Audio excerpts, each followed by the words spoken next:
When I got older, I heard scientists had found evidence of the Big Bang. According to that theory, the entire universe burst out of a single point in an instant of fiery creation. And now that science knows so much about our cosmic origins, what place is there for religious belief in the beginning? I want to know about the Islamic story of creation, so I'm going to Cairo. Islam has deep roots in science. Muslim astronomers were charting the heavens soon after the time of Muhammad. Speak to me about the Islamic concept of creation. In Islam, the beginning of the story starts with this massive cloud of smoke, from which the heaven and earth are pulled from inside the smoke. And then the earth after that gets formed into what it looks like before the beings are created. Interestingly, that is very cosmic. Right. In Islam, the moment of creation exists alongside the scientific view of Earth's formation.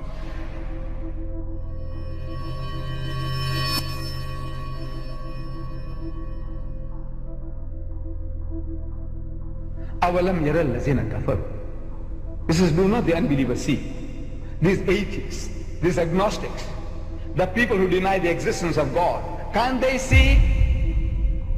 In other words, Allah expects them to see, to be able to see, to witness. أَوَلَمْ يَرَى الَّذِينَ كَفَرُوا أَنَّ السَّمَاوَاتِ وَالْأَرْضَ كَانَتَ رَتْقًا. That the heavens and the earth were joined together as one unit of creation. فَفَتَقْنَاهُمَا, and he split them asunder. Who is he talking to? Who is he addressing? Kafir. Which kafir? The Bedouins of 1400 years ago? No, no. What can the poor man understand? Wallah, what did he know about the universe, about the creation of the heavens and the earth? What did he know? He only accepted whatever was said. If this was Allah's kalam, amanna saddaqna. We hear and we accept, we believe. This was iman that they had. They didn't have a grasp. Allah is not addressing those unbelievers of the times of Muhammad, or the unbelievers in the Congo, or among the Eskimos who might not believe in God. No, no, no, no, no, no. He is talking to the men of science, men of learning, who are now expounding to the world the theory of creation. That these astronomers with the mighty telescopes, when they're looking into space and they're analyzing the movements in the heavens, such a person with his great learning, he says that this universe came into being with a big bang billions of years ago. Because he is watching the universe and he is noticing that these heavenly bodies are receding from a central place somewhere, is all going out in all directions, moving away, away, away. Like a balloon. When you blow it gets bigger and bigger, something like that is happening in the skies, in the heavens. These galaxies, they're receding from us at a faster and faster speed, at a faster and faster speed. So they say that this universe came into being with a Big Bang, a Big Bang theory. Who says that? The most learned men of science, astronomers. They say, where did you get these funny ideas from? This fairy tale about a Big Bang. So no, no, no, no, it is not fairy tale. These are facts, demonstrable facts. We can demonstrate it, show you what is happening, and from that we can conclude. If we had a film and put in reverse gear, so we could see what is happening is all coming back again. With the way it's going out, the balloon, if we can deflate it, you'll see it all coming back to one central point. And there was a Big Bang. When did you discover this? You say yesterday. Because 50 years is yesterday in the history of man. What is 50 years? Nothing. As an illiterate man in the desert, a person who didn't know how to read or write, a person who couldn't sign his own name, he couldn't have known this, could he? He says, no, never. Impossible. Man doesn't know astronomy. He hasn't got the instruments. He hasn't got a telescope. Nothing. in the desert, and among an Ummi people, illiterate people. And he is now telling you, this man in the desert 1,400 years ago, كانت رتقا ففتقناهما, and he split them asunder. And you biologists, people who study minute life, microprotosm,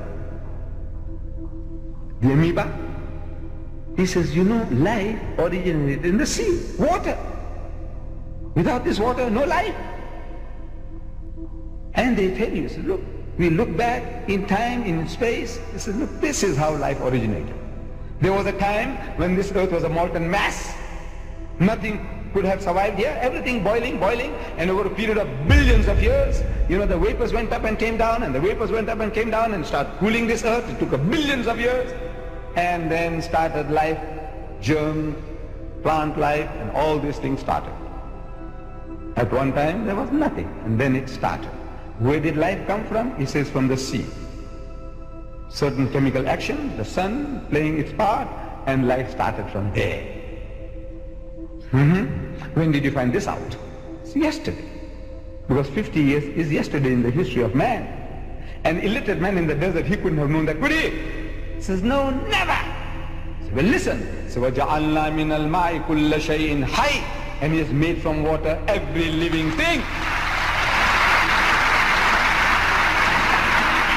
So, أَفَلَا يُؤْمِنُونَ, will you then not believe? Who?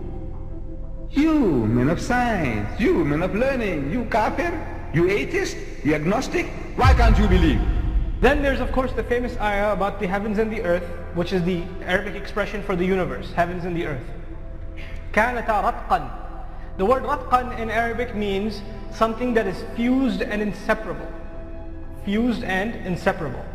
The word ratq was used when a mother is carrying a child, because the mother and the child are inseparable.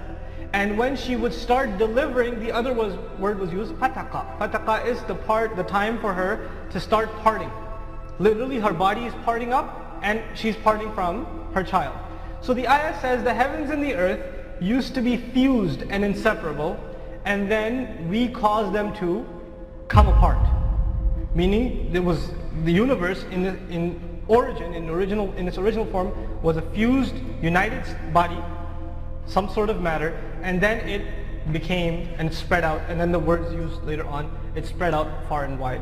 So it's close to, very close to, interestingly close to the Big Bang Theory that Allah subhanahu wa ta'ala describes the beginning of the heavens and the earth. As if that is not enough, look at the Frontier project of NASA right now. They're looking for a sign of life on Mars, spending about probably close to $1 billion, $600 billion on it, going $1 trillion. What are they looking for as a sign of life? Are they looking for emails, furniture? You know, they're looking for water, because you find water, you're going to find life. The same verse in Surah Al-Anbiya, chapter 21, that told us how the universe started, is telling us what is the source of life in the universe, the continuation of it, and out of water we have created every living thing. How would Prophet Muhammad ﷺ know that? And as if that is not enough, you go to Surah Fussilat, chapter 41. The scientists would tell you that massive explosion, the stars and the planets did not come out like that. It was in the condition of smoke, huge light years areas of smoke, and then it got so intense inside it that the stars are born and the planets are born. ثُمَّ اسْتَوَى إِلَى السَّمَاءِ وَهِيَ دُخَانٌ. And then Allah subhanahu wa ta'ala settled to the heavens when it was in a condition of smoke, and said to it and to earth, come. They said, we come willingly. How would anyone imagine that, you know, the hills and the camels and the planet were smoke? But if it is the creator of heavens and earth, then, and that is being revealed to Prophet Muhammad ﷺ, then you know it. And then the third phase, just recently, scientists discovered that Big Bang is still happening. That explosion, the edges of the universe are still echoing and expanding at the edges of the universe. In Surah Al-Dhariyat, chapter 51, Allah subhanahu wa ta'ala says, وَالسَّمَاءَ بَنَيْنَاهَا بِأَيْدٍ وَإِنَّا لَمُوسِعُونَ. And the skies, the heavens, we have created with our own powers, and we are expanding them. This is the Creator talking. Creator 1400 years ago in the Quran. And then subhanAllah, the Quran is Surah filled with 51 verse 47, وَالسَّمَاءَ بَنَيْنَاهَا بِأَيْدٍ وَإِنَّا لَمُوسِعُونَ. As for the sky or the heavens, we have created it, we have built it, and we are expanding it. So this seems to be very clear that God here is doing the work. He is the active participle here, musi'un. We are expanding it. In fact, I may add here, if you allow me, that some of the classical commentators were puzzled by the verse, and they said, well, it just means that it is large, or that God is filling it with more provisions, because they couldn't conceive like the universe is expanding fast as it is already.